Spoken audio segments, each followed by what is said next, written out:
In a world where the good news of salvation is offered through the gospel of Jesus Christ, there is something we must first understand: the wrath of God.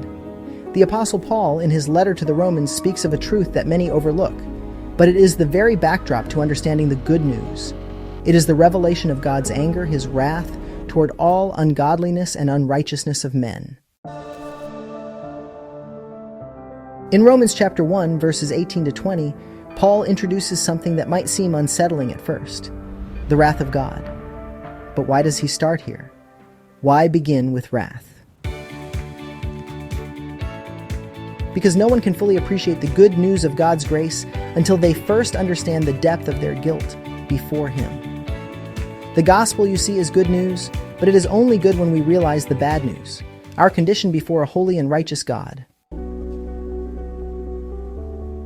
The problem is, many people don't think they need the gospel because they don't see themselves as guilty. They don't fear God's wrath.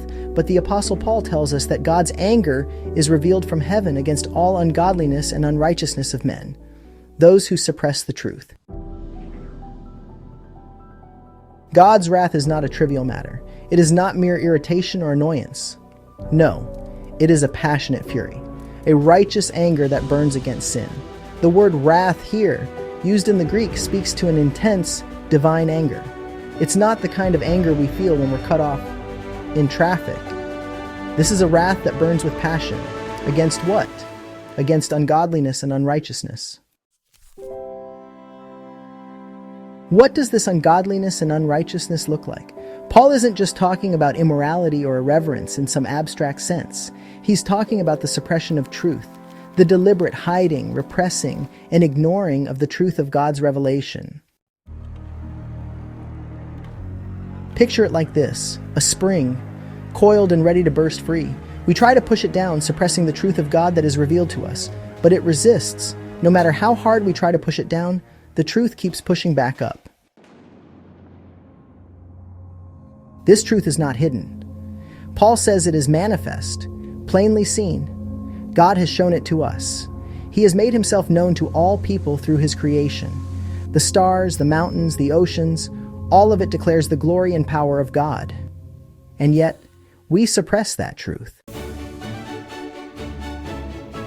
Paul makes it clear, for since the creation of the world, his invisible attributes are clearly seen.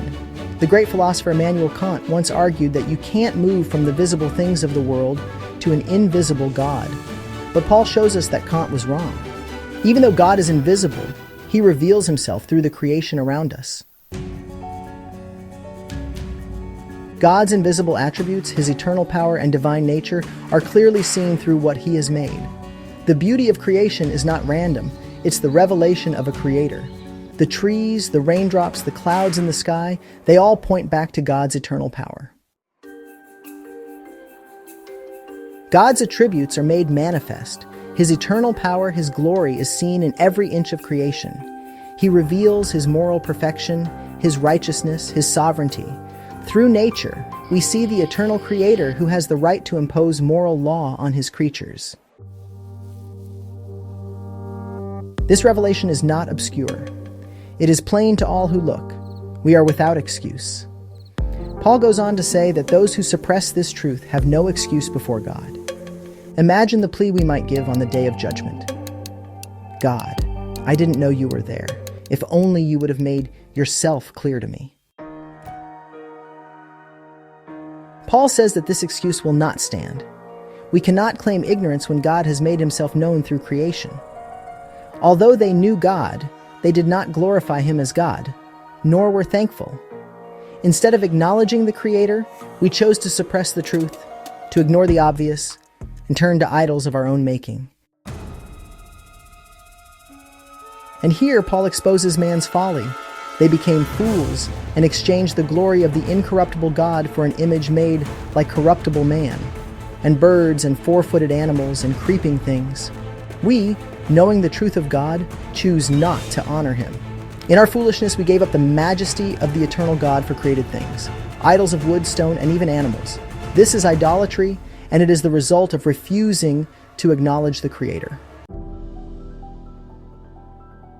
The indictment for the whole world is this: knowing God, yet they refuse to honor him as God. It's not ignorance, it's rebellion. It's not that they don't know God, but that they refuse to honor and thank him.